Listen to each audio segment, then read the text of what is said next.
Greetings, my fellow knights.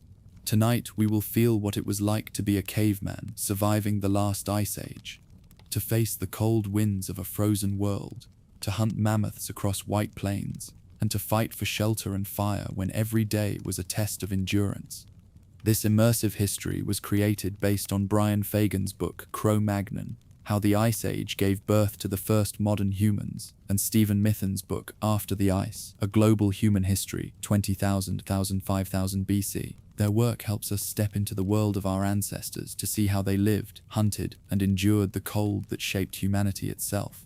You can find these sources and further reading in the pinned comment. And if you enjoy these journeys, you can help our circle grow by liking and subscribing. In the comments, share what other time or place you would like us to experience together. Now draw close to the fire and watch the shadows on the cave wall. The Ice Age begins. Our story begins in southern France, in a limestone valley where white cliffs rise above a river that still runs clear and cold. Imagine you are a young hunter in the year 18,000 BCE, kneeling just inside the mouth of a cave while autumn wind pulls at the smoke from your fire. The reindeer hide stretched across your knees is stiff with dried blood, and the scraper in your hand is a piece of flint your father shaped 3 seasons ago. Each stroke peels away another thin curl of membrane, and the smell is sharp and familiar. Outside, yellow leaves scatter across stones, and the sky holds that pale color that means snow will come soon. The cave behind extends deep into darkness, but this outer chamber is home, and it has been home to your band for as long as the elders can remember. Winter is only weeks away now, and there is much to prepare. The scraping work takes most of the morning, and others move around the cave floor doing their own tasks. An older woman named Kina sits near the fire pit, twisting plant fibers into cord with practiced fingers. 2 younger children drag bundles of dry grass inside, piling them along the wall where the band will sleep when the cold deepens. A man checks the row of wooden spears leaning against stone, testing each shaft for cracks. The sound of stone on stone echoes from deeper in the cave, where someone is shaping new tools. These ordinary rhythms fill the days now, and everyone works without needing to speak much. The hide under your hands will become a winter cloak, sewn with sinew and worn over shoulders during the long months ahead. It feels strange to think that this animal, which ran across the plateau only days ago, will soon keep someone warm through blizzards. The cave itself is a gift that the band returns to each year. When the leaves turn, its mouth faces south, catching what sun the winter sky allows, and the opening is wide enough for smoke to escape, but narrow enough to block the worst winds. Inside, the walls are blackened from generations of fires, and the floor is packed earth mixed with ash and old bones. On the stone near the entrance, someone long ago scratched the outline of a horse, its legs stretched in full gallop. The lines are worn smooth now, touched by countless hands. Deeper chambers twist back into the mountain, places where the band stores dried meat and hides, and where ceremonies are held when the seasons turn. But this front chamber is the heart of daily life, where meals are cooked, tools are made, and stories are told when darkness falls. The river below provides water and fish, and the cliffs shelter herds of reindeer and ibex that graze the high meadows. Food stocks line one wall of the cave, and they tell the story of the warmer months just past. Smoked fish hang from wooden frames, their skins dark and leathery. Pouches made from animal bladders hold nuts, dried berries, and ground seeds. Bundles of roots rest in woven baskets, still smelling faintly of earth. The band gathered and hunted through spring and summer, following the animals and plants through the valley, but now everything must be brought here to the shelter. Winter in this land is not a season to wander.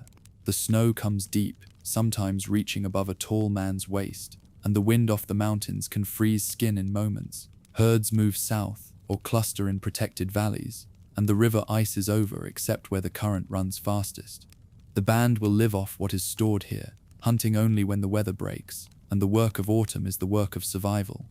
After midday, 3 hunters return from the forest, carrying a deer slung between them on poles. Their breath steams in the cold air, and their fur wraps are dusted with frost. They lower the animal near the fire, and Cunna rises to begin the butchering, her blade moving with quick certainty. Meat will be cut into strips and hung over low fires to dry.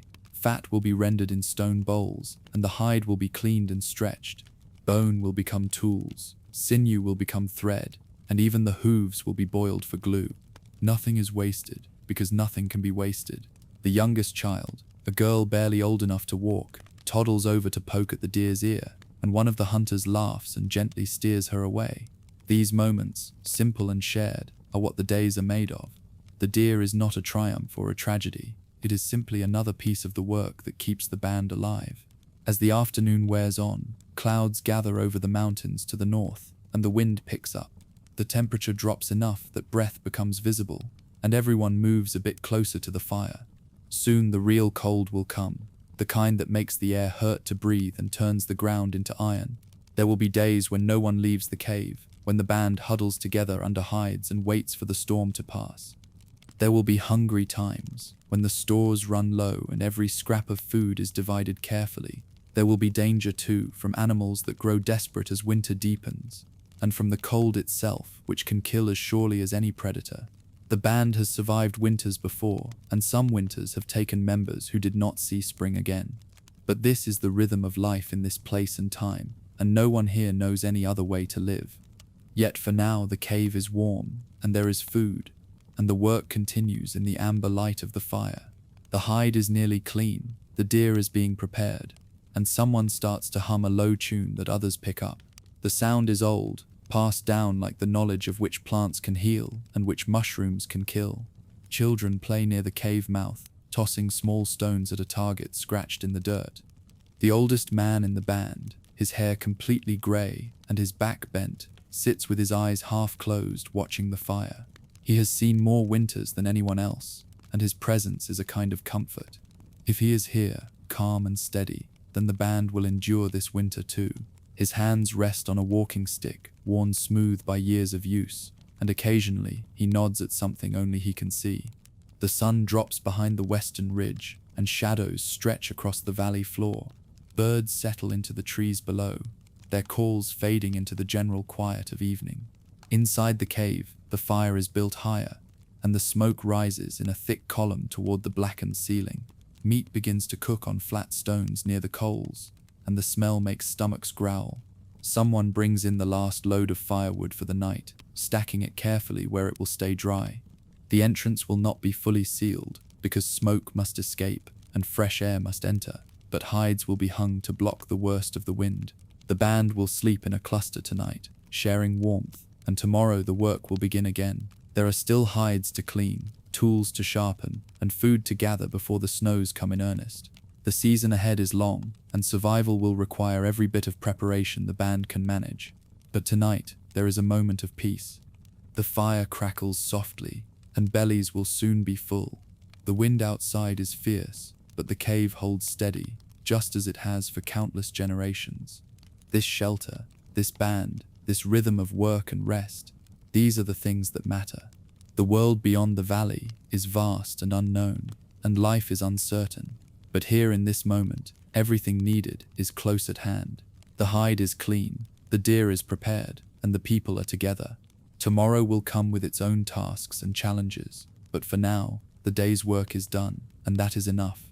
The decision to leave came at dawn, when the elder traced lines in the ash near the fire pit and pointed east toward the rising sun. 3 days of walking lay ahead, maybe 4 if the weather turned. The band gathered what they could carry: spears tipped with sharpened flint, throwing sticks balanced for distance, strips of dried meat wrapped in bark, and water skins made from bladders. The mammoth tracks had been spotted 2 days before by a scout who returned with news that the herd was moving slowly through the valley beyond the ridge. Fresh snow had fallen since then, covering the ground in a layer that would show every step clearly. The band moved out in a loose line, 15 in all, with the strongest hunters at the front and rear. Cold air bit at exposed skin as the group left the shelter of the cave. The first day passed through country that was familiar, along ridges where stone outcrops broke through the snow and stunted pines clung to shallow soil. Frozen ground crunched underfoot with every step, a sound that carried far in the still air. The land here rolled gently, offering clear views in all directions, and the group moved steadily without the need to speak much. Midday brought a brief rest in the lee of a boulder, where wind had scoured the snow away. and everyone chewed on dried meat and drank sparingly from the skins. One of the older hunters pointed out old wolf tracks crossing their path, the prints half filled with blown snow. The afternoon grew colder as clouds moved in from the north, and the band picked up the pace, wanting to cover ground before light failed. By evening, they reached a shallow cave barely deep enough for everyone to crowd inside, and a small fire was built using dry moss and twigs carried from camp. The second day brought harder travel. The land descended into a broad basin where wind had piled snow into deep drifts that forced long detours around the worst sections. Walking became slower, more careful, and everyone watched where they placed their feet to avoid breaking through crusted surfaces into softer layers beneath. The cold deepened as the sun climbed weakly overhead, and breath hung in the air like smoke. Around midday, the band found the Mammoth Trail again, a wide path of broken snow and disturbed earth, where the massive animals had passed through sometime in the last day. The tracks pressed deep, showing the weight of the beasts clearly, and there were droppings still steaming slightly in the frigid air.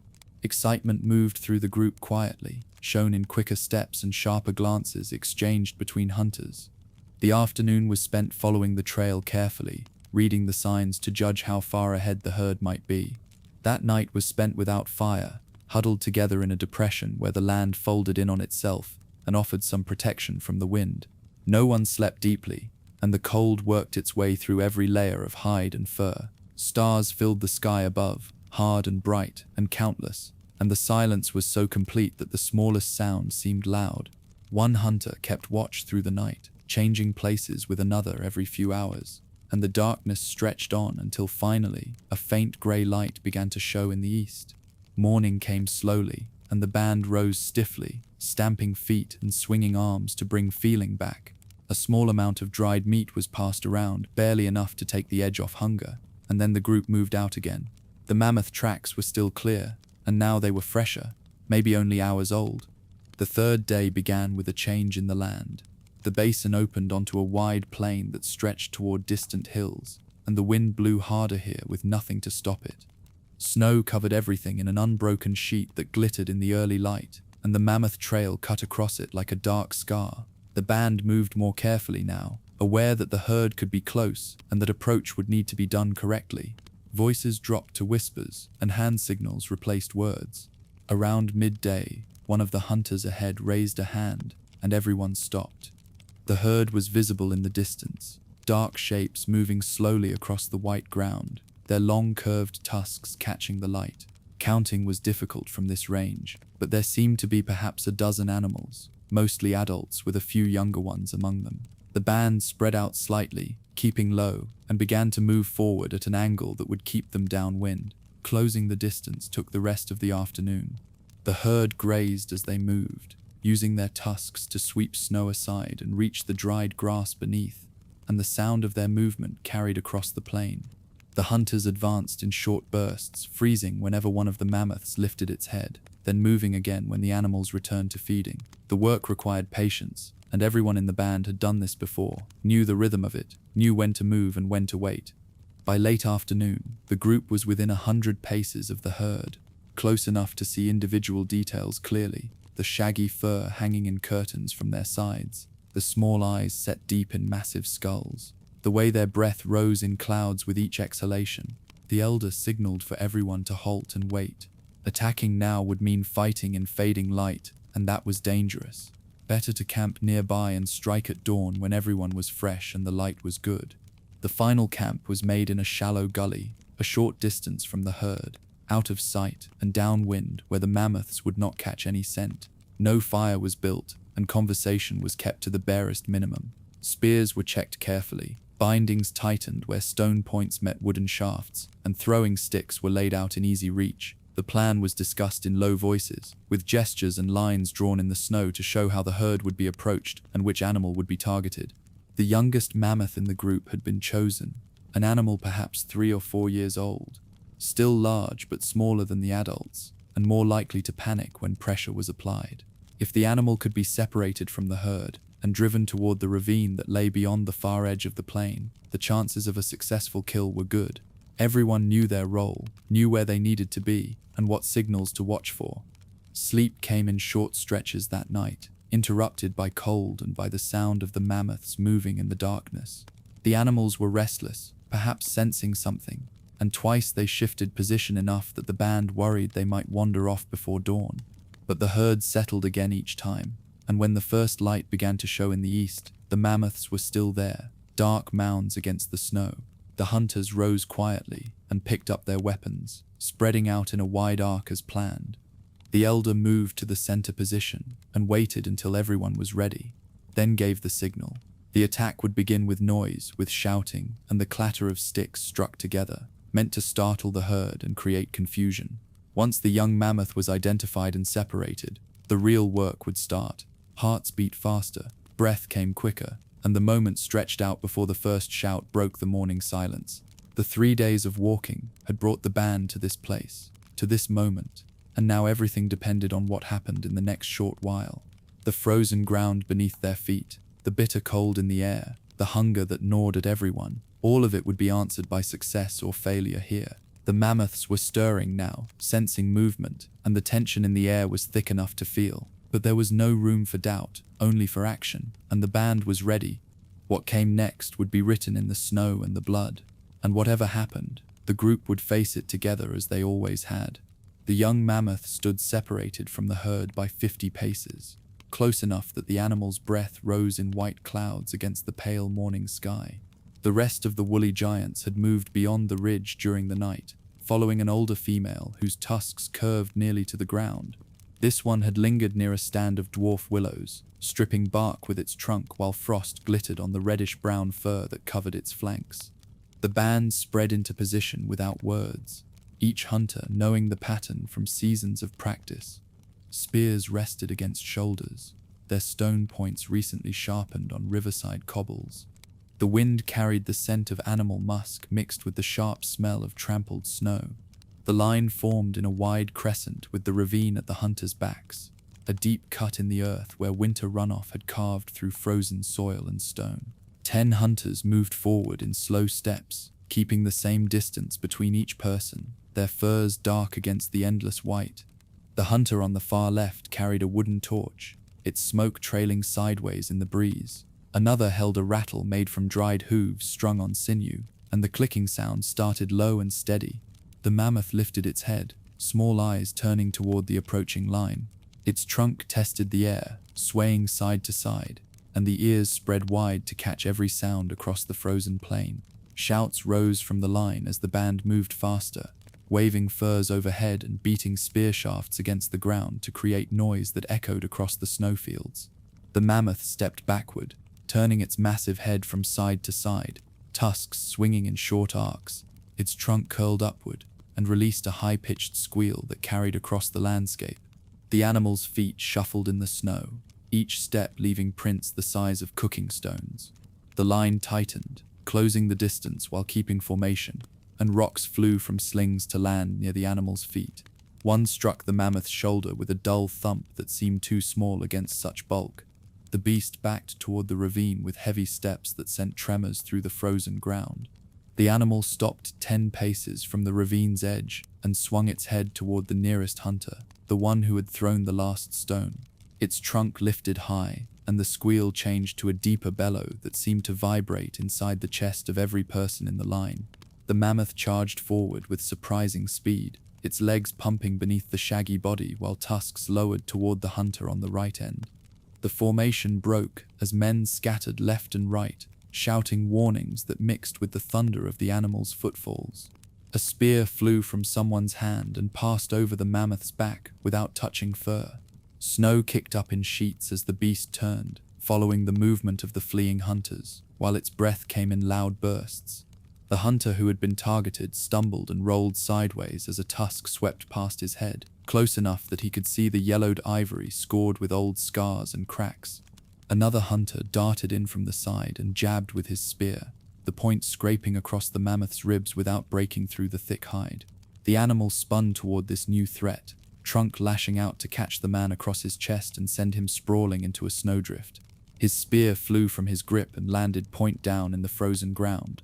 The mammoth trumpeted again and stamped both front feet, creating impacts that could be felt through boot soles. Everyone could see the ridge of hair standing up along the animal's spine and the white showing around its dark eyes. The band regrouped and pressed forward again, moving as a wall of noise and motion that gave the mammoth no single target to pursue. Rocks struck its flanks and legs while shouts came from every direction, creating confusion that made the great beast turn in circles. Its movements grew wider and less controlled as it backed closer to the ravine's edge, where snow overhung the drop and hid the depth below.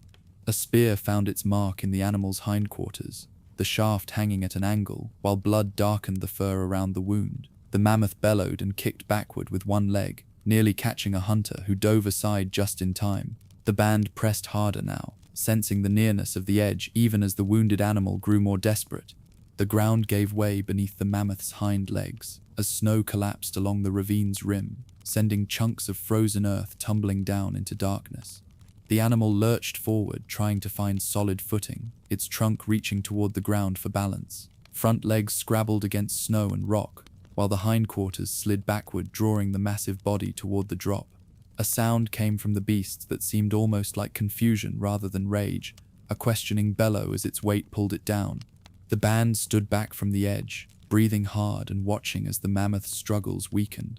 Its front legs lost purchase, and the entire body tilted backward, sliding into the ravine with a crash that sent snow and ice cascading down after it. Silence settled over the snowfield, except for the heavy breathing of tired hunters and the distant call of a raven passing overhead. The hunter who had been struck by the trunk sat up slowly in the snowdrift, pressing one hand against his ribs while a companion helped him stand.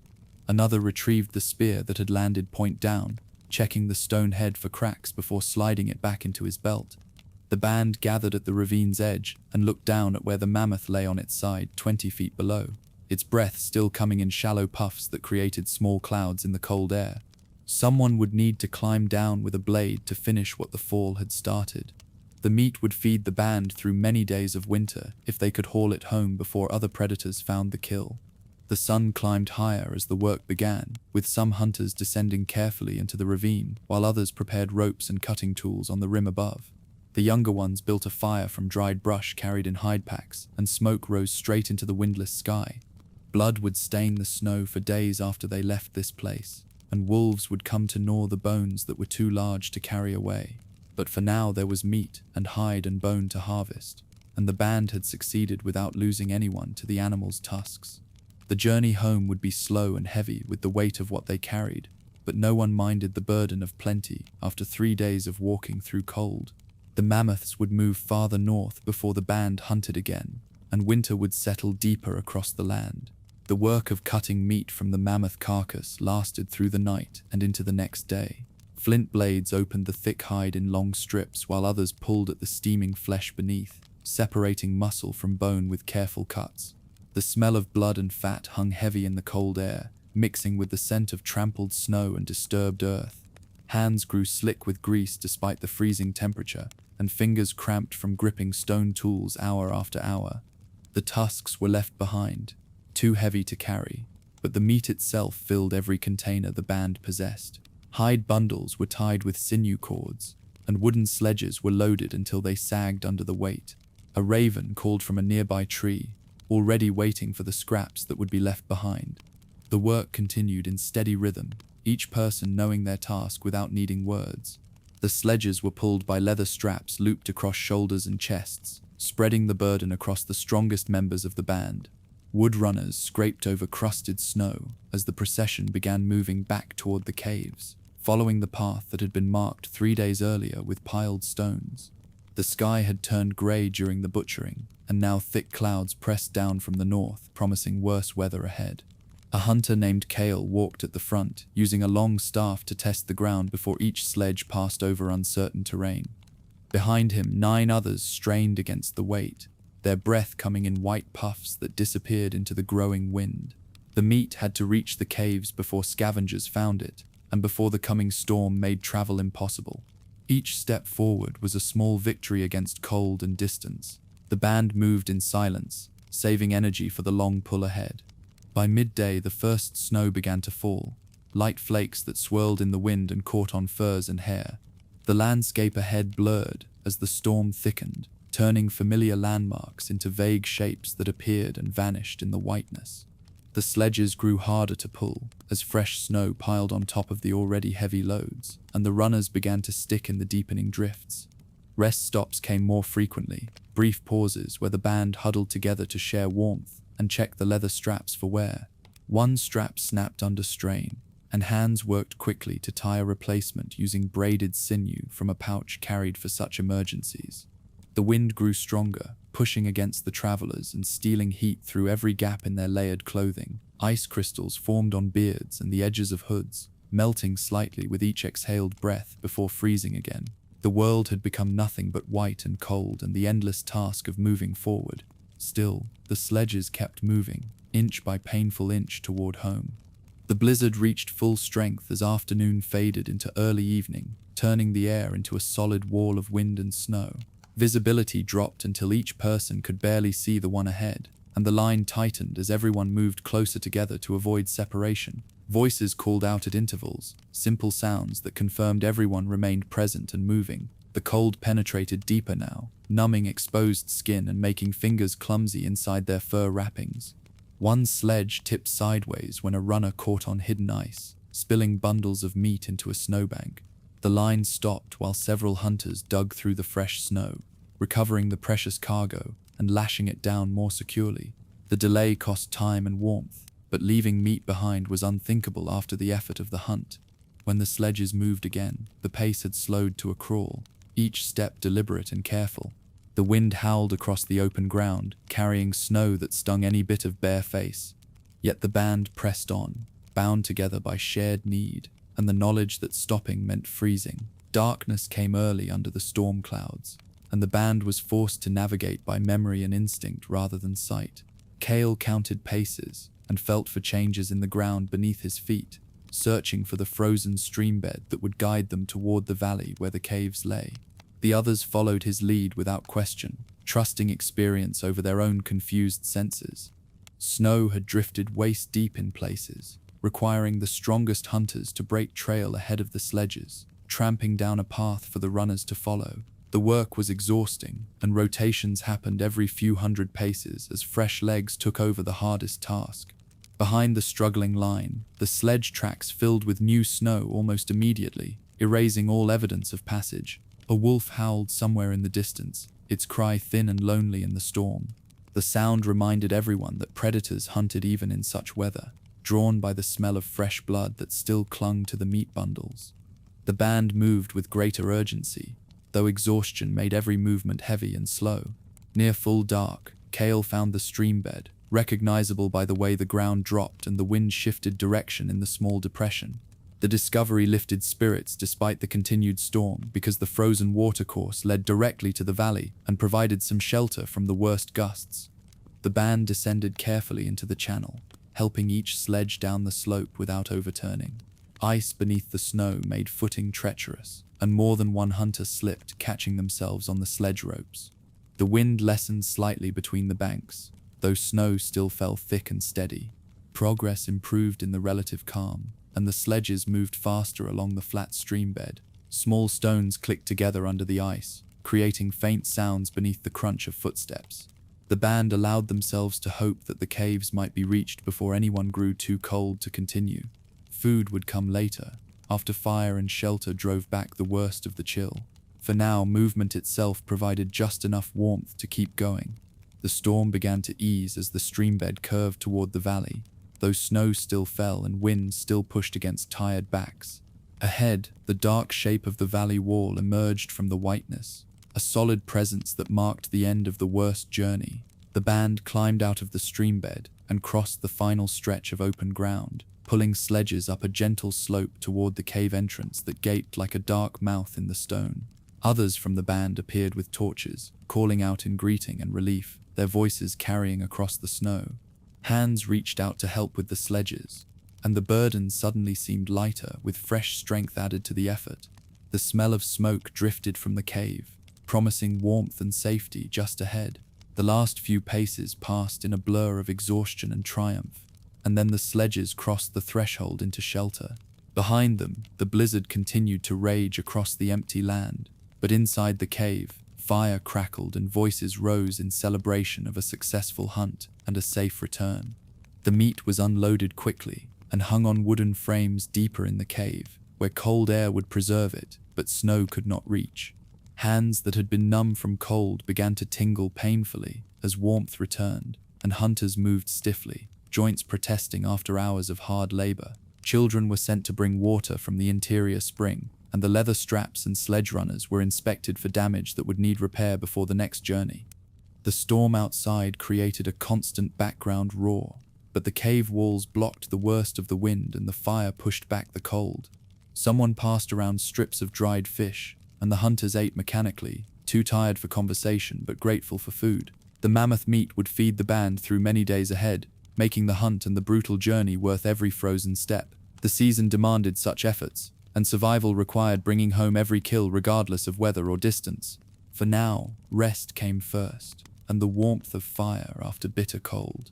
Sleep found most of the hunters quickly that night, bodies surrendering to exhaustion once shelter and warmth had been secured.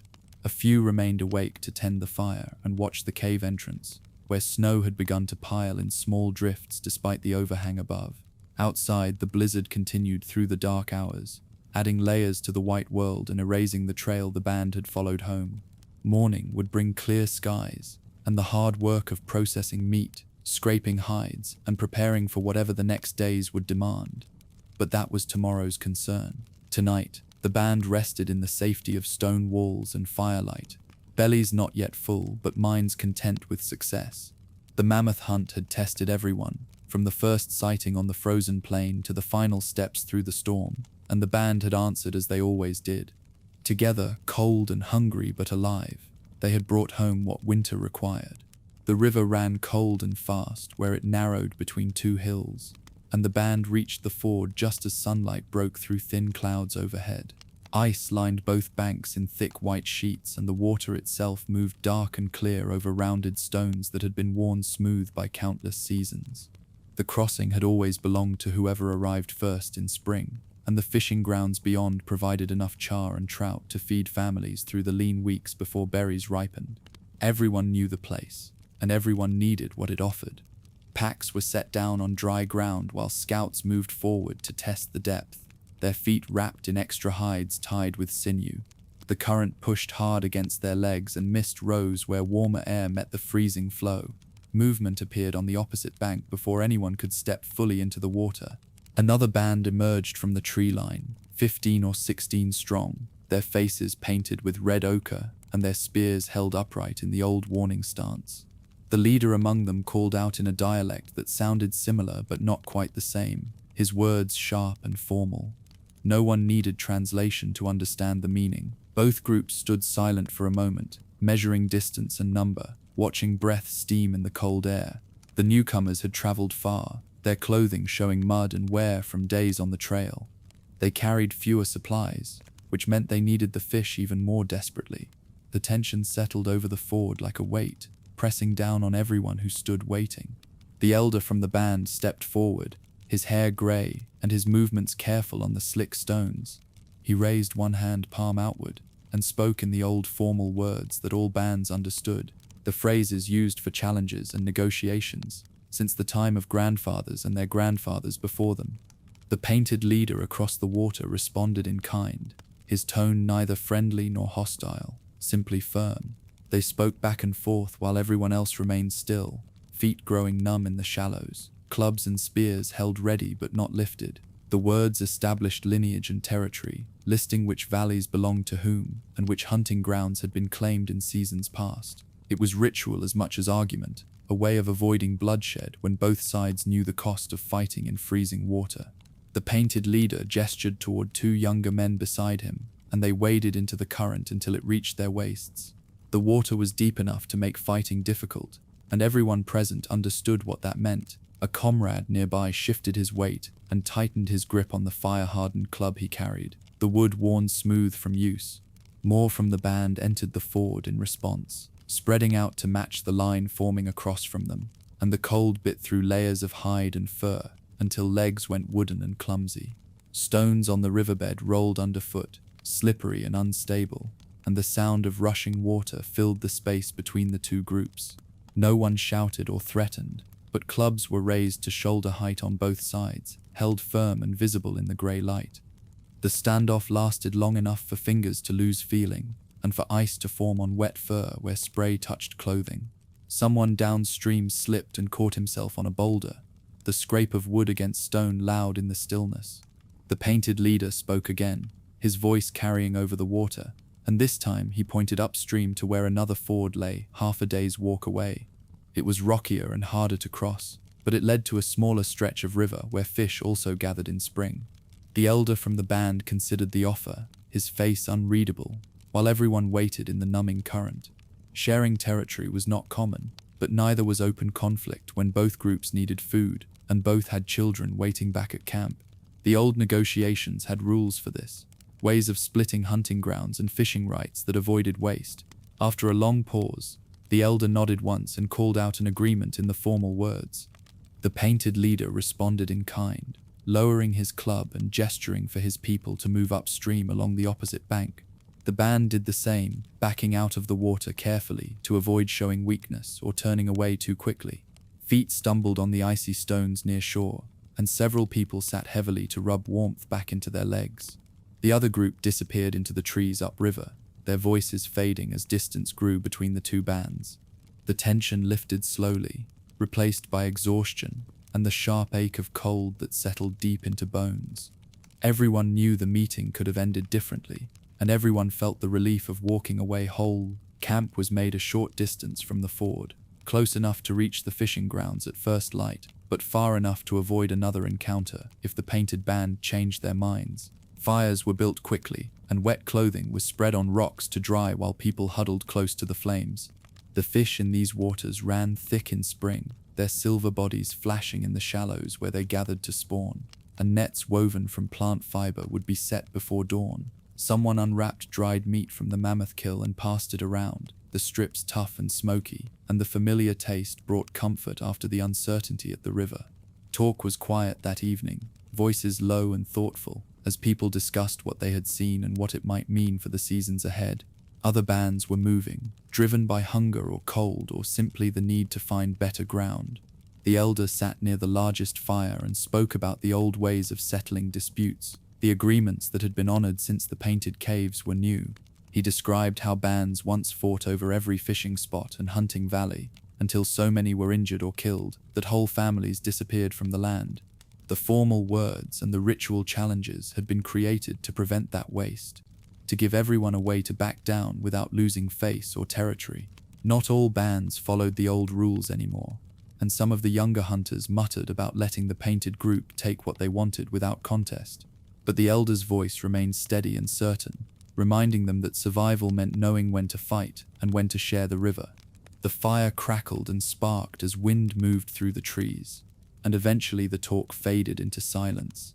Sleep came slowly that night, with guards posted to watch the ford and the trail upstream. The river's voice filled the darkness, constant and cold, and stars appeared between clouds that drifted across the sky. The band had held its ground without violence, and the fishing rights were secured for the days ahead. In the morning, nets would be cast, and fish would be smoked over slow fires, enough to carry everyone through to the next valley where summer plants grew thick and game grew fat on new grass. The standoff at the crossing had passed into memory, another story to be told when bands gathered, and another reminder that the land was shared by many who all needed the same things. The cold settled deeper as night stretched on, but the fires burned steady and the camp remained quiet and watchful until dawn.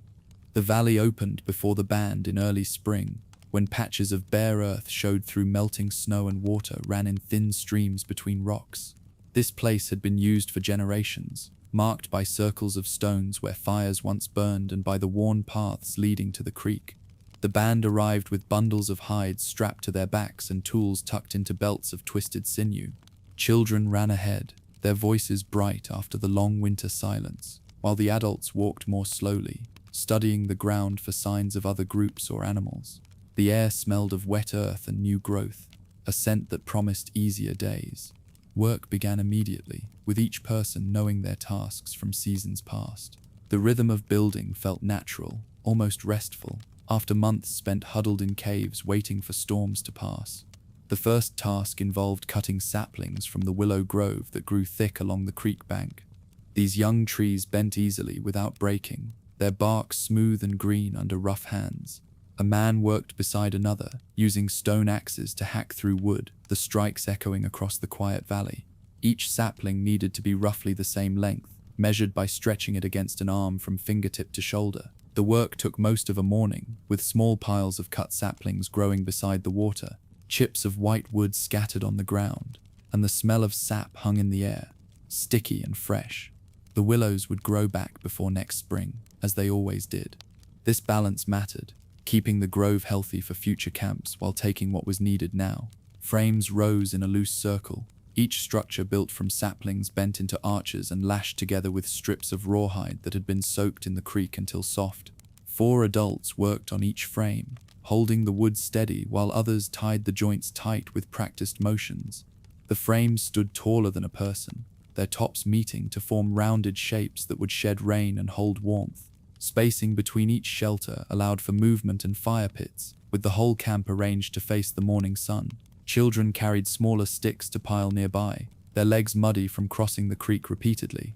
One frame tilted slightly when the wind picked up, and hands moved quickly to brace it with extra supports driven into soft ground. The structures looked fragile, but would hold through summer storms, as similar camps had done for countless seasons before. Hides came next, stretched across the frames and tied down with more rawhide cord that passed through holes punched along the edges. These were the skins saved from winter, scraped clean and softened by long hours of work, now serving a new purpose. The largest hides covered the backs of the shelters, facing the prevailing wind, while smaller pieces filled gaps and hung as door flaps. Smoke stains marked some of the older skins, dark patches that told of previous camps and fires. The work required patience, pulling each hide taut before securing it, so that rain would run off rather than pool on top. Hands moved along the edges, testing knots and adjusting tension, while someone inside each shelter checked for light coming through gaps. The smell of old smoke and animal fat rose from the hides as they warmed in the afternoon sun, familiar and somehow comforting. Fire pits were dug in front of each shelter, shallow bowls scraped from earth and ringed with stones carried from the creek bed. These rocks had been chosen carefully, avoiding any that might crack or explode when heated, a lesson learned through hard experience long ago. The stones were placed in circles, each one fitting snugly against its neighbor, creating barriers that would contain flames and reflect heat toward the shelters. Ashes from old fires still marked some of the spots, grey powder mixed with charcoal and tiny fragments of bone. Fresh wood was stacked nearby, arranged by size so that kindling sat separate from larger branches that would burn through the night. Fire-starting materials were prepared and kept dry under pieces of bark, protected from any sudden rain. The camp was taking shape, transforming from empty ground into a place where people could live and work through the warmer months ahead. Food storage required attention next, with pits dug deeper than the fire circles and lined with flat stones to keep moisture and insects away from dried meat. These underground spaces stayed cooler than the air above, preserving food that would otherwise spoil in summer heat. The band had brought some supplies from winter stores, mostly dried fish and strips of smoked venison wrapped in birch bark, now carefully placed in the stone-lined chambers.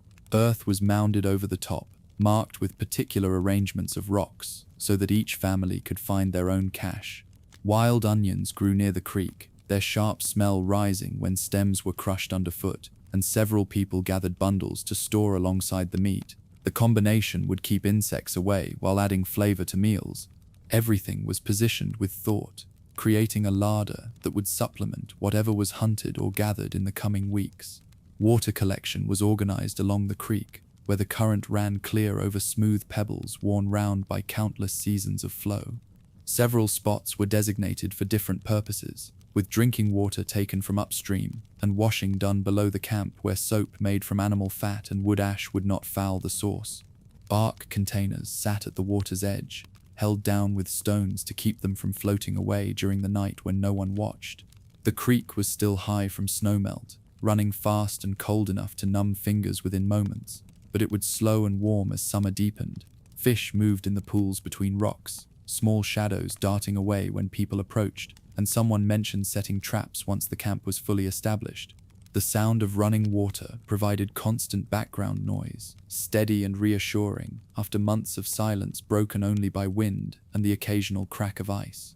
The final work of the day involved clearing paths between shelters and establishing common areas where tools could be worked and hides prepared. Stones and fallen branches were moved aside, and the ground was swept smooth with bundles of twigs bound together.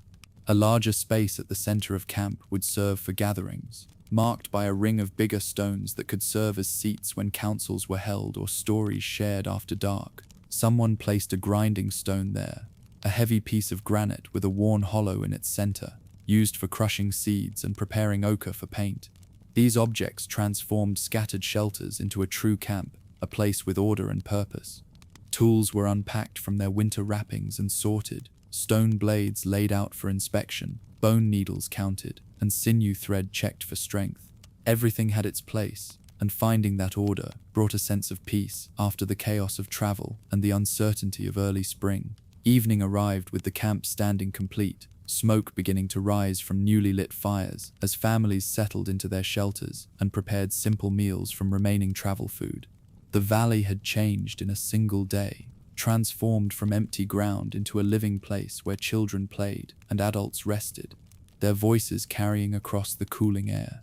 Stars appeared overhead, brighter now without cave walls blocking the sky, and someone sang an old song about summer hunting that others knew well enough to join. The work had been hard but familiar, following patterns established long before anyone living could remember, and there was comfort in that continuity. Tomorrow would bring new tasks, gathering food and improving the camp. But tonight there was only the warmth of fire and the satisfaction of shelter built by steady hands.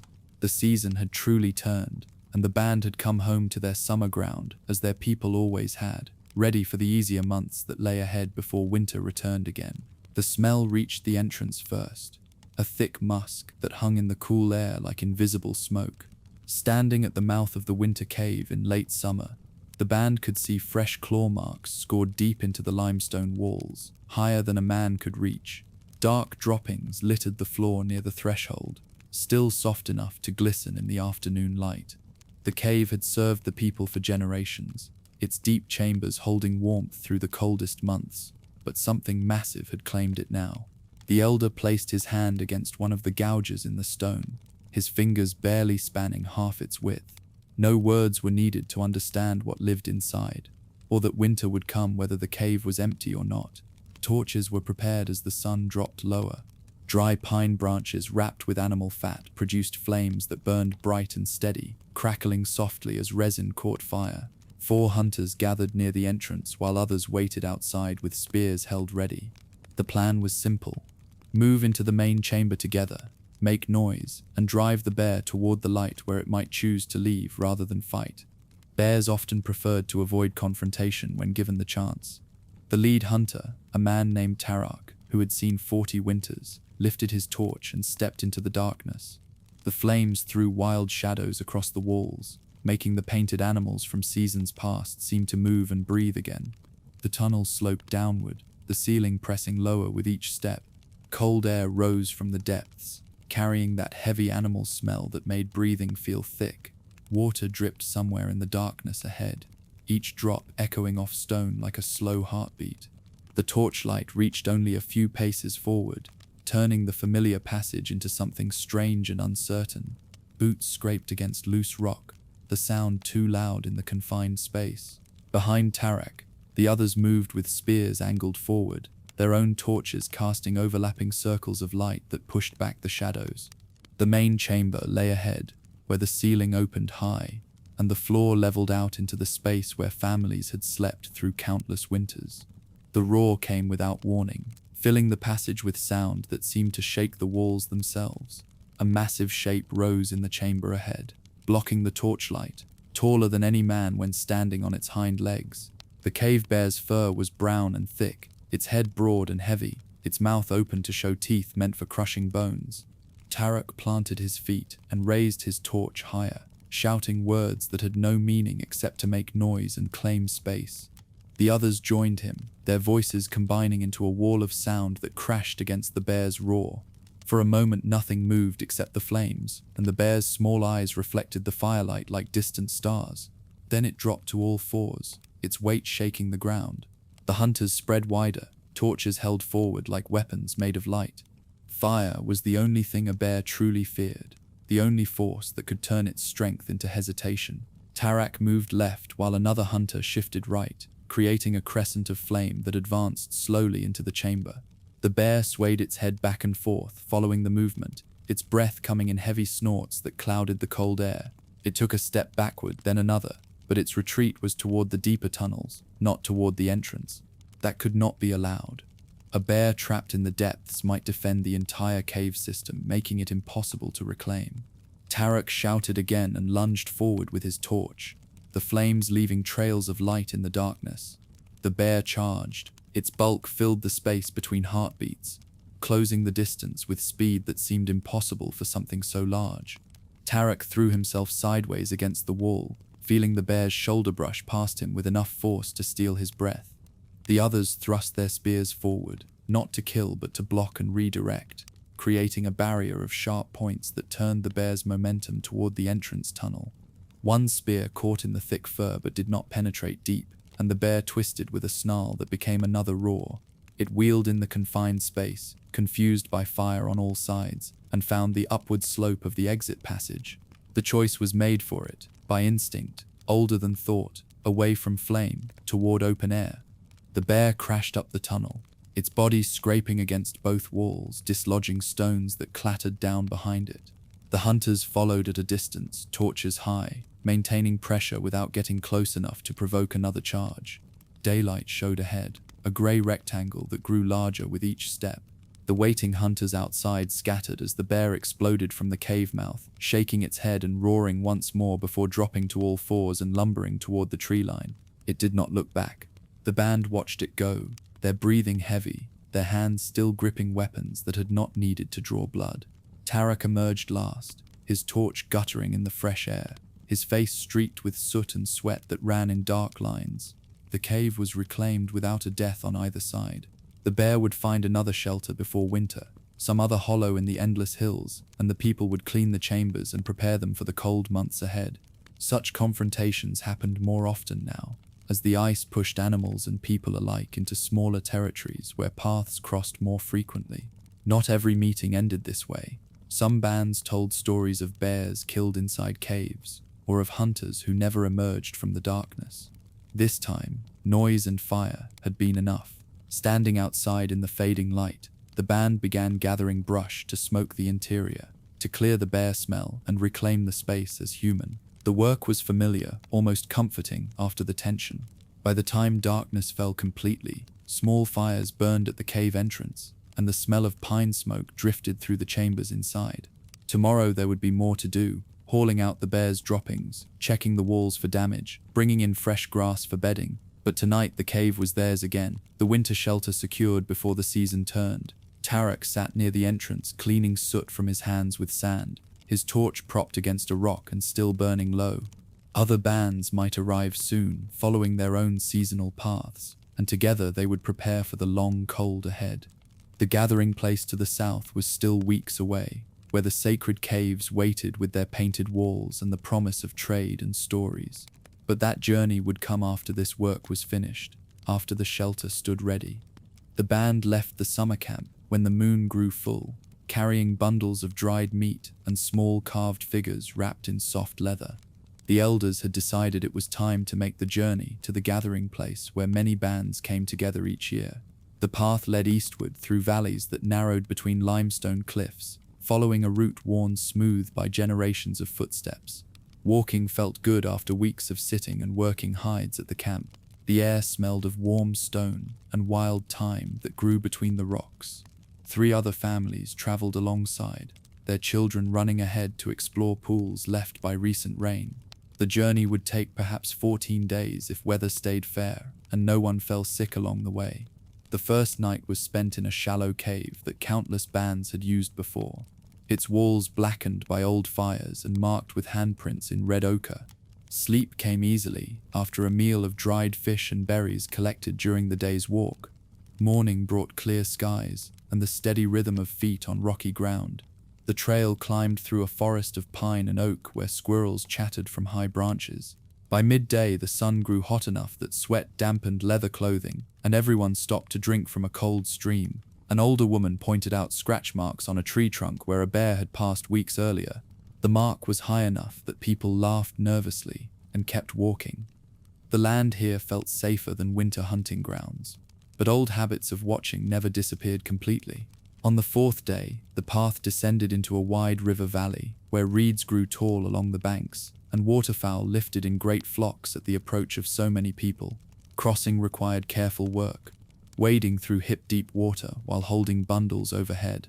The current pulled steadily but not dangerously, and children were carried on shoulders to keep them dry. Once across, the band rested on a gravel beach where driftwood lay scattered like white bones. Someone started a fire, using a hand drill, spinning a stick against dry bark until smoke appeared, and then flame. Fish were speared in the shallows, using long wooden poles with bone points lashed to the ends. The smell of roasting trout mixed with wood smoke while evening settled across the valley. Sleeping under open sky felt different from the cave, more exposed but also more connected to the stars that appeared one by one overhead. The journey continued through rolling grasslands where herds of wild horses grazed in the distance, their shapes dark against pale grass that moved in waves with the wind. Walking here meant staying alert for lions that sometimes hunted these plains, though none were seen during the day. The band traveled in a loose group, spread out but always within sight of one another. Women carried digging sticks and stopped occasionally to unearth roots that would supplement evening meals. Children learned to spot the right plants by watching their mothers work the soil. By the 8th day, everyone's feet showed blisters, despite thick calluses built up over years of walking. An older man developed a limp that slowed the group, but no one complained. Resting happened more often, and people shared the weight of his bundle without needing to be asked. The pace mattered less than arriving together and whole. The trail entered hill country, where limestone formations rose like broken teeth from the earth, and small caves dotted the slopes. This was territory where multiple bands sometimes crossed paths, and signs of recent passage appeared more frequently. A fire pit still held warm ashes. Footprints in soft mud showed a group of perhaps 20 had passed only days before. The discovery brought excitement because it meant the gathering was drawing near and old friends might be waiting ahead. That night, the band camped in a rock shelter decorated with paintings of bison and horses that seemed to move in flickering firelight. The images had been made long ago by people whose names were forgotten, but whose skill remained visible in every line and curve. Sitting before these ancient pictures felt like touching something larger than any single lifetime, a connection to all the bands that had ever walked these trails. On the 11th day, the path narrowed between high cliffs, where a stream ran cold and clear over smooth stones. The way forward required climbing over boulders and helping children across gaps where water rushed below. Progress slowed to careful steps, each person watching where they placed hands and feet. A woman ahead slipped but caught herself, laughing at the scare while others waited patiently. The sound of water echoed off stone walls, making conversation difficult. By afternoon, the gorge opened into a broader valley, where the stream widened and the walking became easier again. Birdsong returned, and the air felt warmer without the shade of the cliffs. Everyone drank deeply from the stream and rested on sun-warmed rocks. The bundle of carved figures was unwrapped briefly to check that nothing had broken during the climb. Each piece remained intact, ready to be traded or given as gifts when the gathering was reached. The final days brought gentler terrain and more frequent signs of other bands traveling the same direction. Smoke from distant fires marked camps ahead, and voices sometimes carried across the valley in the early morning. The children grew excited, chattering about friends they hoped to see and stories they wanted to share. Adults felt the same anticipation, but showed it more quietly, checking and rechecking the items they carried for trade. Flint nodules wrapped in leather, carefully made spear points, bone needles, and shells carried from distant coasts all represented value that could be exchanged for things the band needed. A young woman had prepared a small pouch of ochre powder, ground fine and mixed with fat, that she planned to give to a man from another band if he appeared at the gathering. These personal hopes mixed with practical concerns, creating a mood that felt both festive and serious as the destination drew near. The gathering place revealed itself on the morning of the 14th day, a wide plateau surrounded by low hills where dozens of temporary shelters had been raised using poles and hides. Smoke from many fires rose into pale sky, and the sound of voices speaking different dialects created a continuous murmur across the camp. The arriving band was greeted by people they had known for years, faces that appeared only at these annual meetings but remained familiar despite long absences. Children ran off immediately to join games with others their age. Adults began the slow work of setting up their own shelter and arranging items for trade. Painted caves lay in the hills beyond the camp, places where ceremonies would be held, and new images added to walls already covered with animals and mysterious symbols. The journey had been long and tiring, but arrival brought a sense of rightness, of being part of something that stretched beyond any single band or season. That first evening at the gathering, the band sat together near their fire and shared a meal while watching other groups do the same across the plateau. Familiar routines of cooking and eating felt comforting after so many days of travel. Tomorrow would bring trading and storytelling, ceremonies in the painted caves, and perhaps the formation of new bonds between young people from different bands. But tonight was for rest and quiet satisfaction at having completed another journey safely. The stars overhead were the same stars that shone above the home cave many days' walk to the west, and that knowledge provided a kind of comfort. The gathering would last perhaps 10 days before everyone dispersed again to their separate territories, carrying new tools and renewed connections that would sustain them through the seasons ahead. The children gathered on the flat rock outside the shelter, their shadows stretching long in the afternoon light. You sat among them with a pile of flint nodules at your side, each one chosen that morning from the stream bed where good stone appeared after heavy rains. The smallest child, barely old enough to walk steadily, watched with round eyes as you lifted a hammerstone and turned a nodule in your palm. The older ones leaned forward, their breathing quiet, hands already reaching though they knew to wait. Sunlight warmed the stone beneath everyone, and a light breeze carried the smell of cooking fires from the shelters below. This was the work that connected one season to the next, one generation to another, and it began with patience. You struck the nodule once to remove the outer crust, and a sharp crack echoed across the rock. Flakes scattered at your feet, some razor-thin and already sharp enough to cut hide. The children flinched at the sound, then laughed nervously, and you picked up one of the better flakes to show them the edge. Light passed through the thinnest part, making it glow like amber. You handed it to the nearest child, a boy who had watched you work for weeks, and his fingers closed carefully around the blunt end. He turned it slowly, studying the ripples that spread from where the stone had broken. The others watched him, their expressions serious, already understanding that this small piece could mean the difference between eating and going hungry. The boy tried next, holding his hammerstone too high, and bringing it down with a wild swing that missed the nodule entirely. The stone tumbled from the rock and clattered down the slope, and two children scrambled after it, shouting. You waited while they retrieved it, then guided the boy's hand lower, showing him where to hold and how to let the weight of the stone do most of the work. His second strike landed better, and a thick flake popped free, rough but usable. Pride lit his face, and the others murmured approval. You remembered your own early attempts, the frustration of stones that shattered wrong, and the patience of the elder who had sat with you through countless failures. Teaching required the same steadiness as hunting, the same attention to small signs. The girl beside you asked for her turn, and you placed a fresh nodule on a leather pad to cushion it.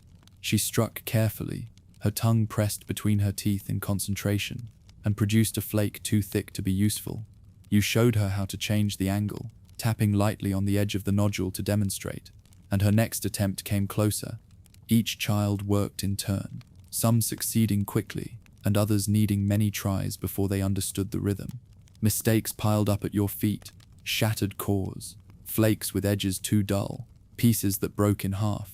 None of it was wasted. Even the smallest fragments could be used for cutting plant fibers or scraping wood, and the failed cores became hammerstones for the next season.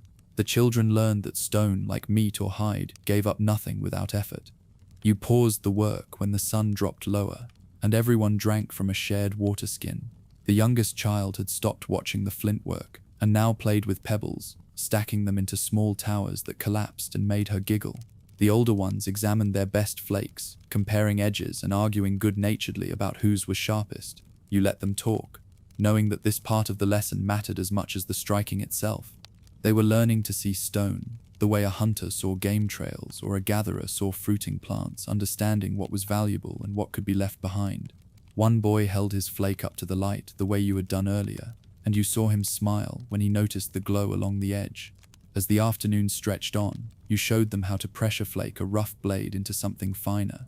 This required a pointed antler tip and steady hands, pressing tiny flakes from the edge to create a clean, even line.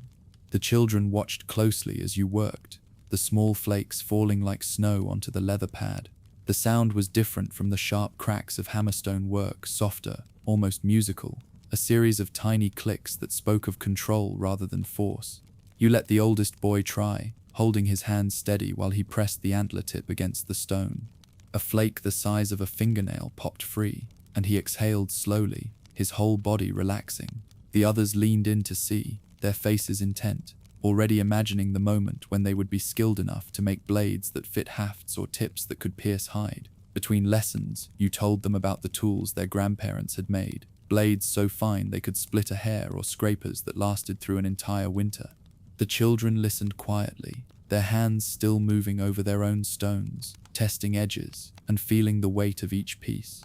You mentioned the old woman who had taught you, her hands gnarled but still precise, and how she had made you practice on river cobbles for weeks before she let you touch good flint.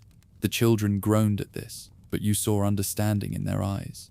Skill came slowly, built from countless small efforts, and there were no shortcuts. The work connected them to everyone who had sat on similar rocks, teaching the same lessons, ensuring that knowledge moved forward like a river that never stopped flowing. The light began to fade, turning the sky above the valley into shades of rose and gold. You gathered the best flakes into a leather pouch, letting each child choose one piece to keep. They selected carefully, weighing their options, and you saw them beginning to recognize quality without being told. The boy who had made the first successful strike chose a long, thin flake with a sharp point, already imagining it set into a spear shaft. The girl beside him picked a broader piece, better suited for scraping. They tucked their stones into pouches at their belts, their faces serious with the responsibility of carrying something they had made themselves. You collected the rest of the flakes and the broken cores, sorting them into piles for different uses, and the children helped without being asked. As everyone stood to leave, brushing stone dust from their clothes, the smallest child tugged at your arm and held up a pebble she had been playing with. You took it gravely, examined it as though it were the finest blade, and tucked it into your pouch alongside the real tools. She beamed and ran after the others, who were already heading down the slope toward the cooking fires. You stayed a moment longer, watching them go, their voices carrying on the evening air. The work would continue tomorrow and the day after, through seasons and years, each generation learning what the ones before had known. It was the simplest kind of survival, and the most important, passing forward the skills that kept everyone alive. The sun slipped below the hills, and you followed the children home. The cave mouth faced east, and morning light came softly through the opening where smoke rose from the central hearth. Winter had returned again, the fourth one since the gathering at the sacred grounds, and the shelters held familiar sounds. Children played with carved bone figures near the fire while their mothers worked hide with stone scrapers. The smell of roasting hair mixed with wood smoke, and somewhere deeper in the cave, an elder told a story that made the listeners laugh. The young ones who learned to knap flint were grown now, and one of them sat beside the fire with his own child on his knee. Outside, snow fell gently across the valley where summer camps had been built and abandoned many times. The world turned through its seasons, and the band moved with it, following herds and weather as they always had. The hearth fire needed constant care through winter months, and feeding it became a rhythm that marked each day. Mornings began with adding dry wood gathered during autumn, when the forest still allowed travel. The flames grew from coals that never quite died, kept alive through the darkest nights by whoever woke to tend them. Smoke rose through a natural crack in the cave ceiling, carrying the sharp scent of pine and birch. Keeping fire meant keeping warmth, and keeping warmth meant survival when wind screamed across frozen ground outside. The responsibility passed between people without discussion, each one knowing when to rise and add fuel. Children learned by watching, understanding that this flame connected them to every winter before. The wood crackled as it burned, and the sound became as familiar as breathing. Food stores lined the cave walls where cold air from deeper chambers kept meat frozen and preserved. Bundles of dried fish hung from wooden racks, their scales catching firelight when someone walked past. Clay-lined pits held rendered fat mixed with berries sealed beneath flat stones. The autumn hunt had been good, and mammoth meat wrapped in hide lay stacked near the back wall where ice formed naturally in the stone. Gathering these stores had taken the entire warm season, with every member of the band working to fill the cave before snow came. Women had dried plants and ground seeds into flour that could be mixed with water and cooked on hot stones. Men had hunted steadily, bringing back reindeer and horse and storing them where the cold would keep them safe. Now, in deep winter, the stores meant survival. Each meal came from that shared labor, and the band ate knowing the work had been done well. The tools of survival hung within reach throughout the cave, each one made and remade as needed. Spear shafts leaned against the wall near the entrance, their flint points wrapped in hide to protect them from moisture. Hide scrapers made from shoulder bones lay beside stacks of untreated skins waiting for attention. Bone needles threaded with sinew rested in a carved wooden bowl, ready for mending torn clothing or boots. The making of these tools filled the long winter days when hunting was impossible, and storms trapped everyone inside. An older man worked a piece of antler into a new spear thrower, using a flint blade to carve the hook that would grip the shaft. The sound of stone on bone was steady and rhythmic, almost musical. These tools carried no decoration beyond what function required, but they were made with care because life depended on them. Each object told a story of practice and need. Stories passed from mouth to ear during the dark hours when firelight was the only illumination. The elders spoke of hunts from years past, describing the movements of great herds and the cunning needed to bring them down. They told of other bands encountered at rivers and gathering places, some friendly and some dangerous. Children listened wide-eyed to tales of the cave bear and the narrow escape when torches kept its charge at bay. These stories taught without lecturing, each one containing lessons about weather, animals, and the right way to behave. Sometimes the telling included songs, simple melodies that made the words easier to remember. The fire burned low during these sessions, and people moved closer together for warmth. In the morning, the children would remember what they heard, and someday they would tell the same stories to their own young ones. The words carried knowledge forward through time. The band was family, connected through birth and choice, in ways that kept everyone alive. 15 people shared the main cave, from infants to elders, and each had a place in the daily work. The strongest hunters went out when weather allowed, while others tended fire and prepared food. Women who had borne children nursed not only their own, but also those whose mothers had died or fallen ill. Old men who could no longer hunt spent their days making tools and teaching the young. Arguments happened, of course, over food portions or sleeping spots, or who would go on the next hunt. But disagreements never lasted long, because survival required cooperation. Someone who refused to share or work would find themselves alone, and alone meant death. The fire in the center belonged to everyone, and the warmth it gave was shared equally. This had always been the way. Seasons turned, whether people were ready or not, and the signs of coming spring began to appear even in the coldest months. The sun rose a little earlier each morning, and its light through the cave mouth reached farther into the interior. On clear days, the snow outside took on a different texture, becoming heavy and wet rather than light and powdery. Birds that had disappeared during deep winter returned to the cliffs, and their calls echoed across the valley. Ice along the river began to crack and shift, making sounds like distant thunder.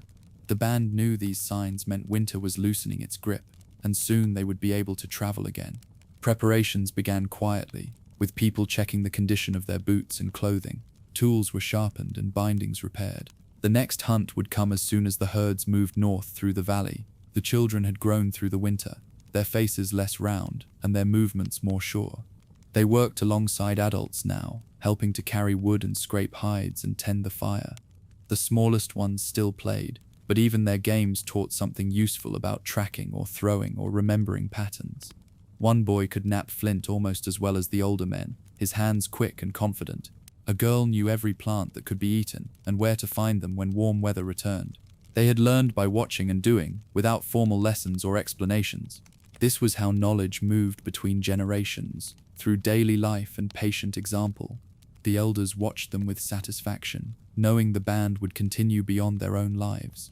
These children would hunt and gather and raise their own young, and the fire would keep burning. The cave held the band as it had held their ancestors, a shelter against cold and danger that returned each winter like a promise kept. Outside, the world was vast and often harsh, filled with hungry animals and unforgiving weather. But inside, there was warmth and food, and the company of people who shared the struggle of survival. The fire crackled and sent up smoke that rose through stone worn smooth by countless years of burning. Spring would come, and the band would move to summer grounds, following the herds and gathering what the land offered. Then autumn would arrive, and winter again, and they would return to this cave. The cycle had no beginning that anyone remembered, and no end that anyone could see. It simply was, as solid and real as stone. And in that certainty, there was comfort enough to face whatever seasons came next. And so, our time in the Ice Age draws to an end. The fire burns low, the snow drifts quiet, and the mammoths fade into memory. Until our next story together, rest well, dream deep, and good night.